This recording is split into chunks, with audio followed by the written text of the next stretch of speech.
कारभारी आनंद झालाय म्हणाला, अहो कारभारी आनंद झालाय म्हणाला, मला ग बाई जायच तुळजापुराला, मला ग बाई जायच तुळजापुराला.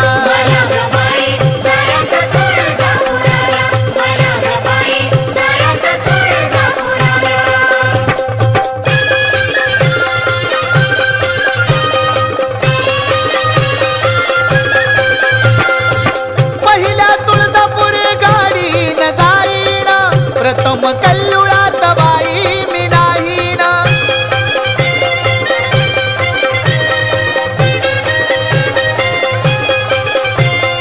आता मी उशीर लावू कशाला, आता मी उशीर लावू कशाला, मला ग बाई जायच तुळजापुराला, मला ग बाई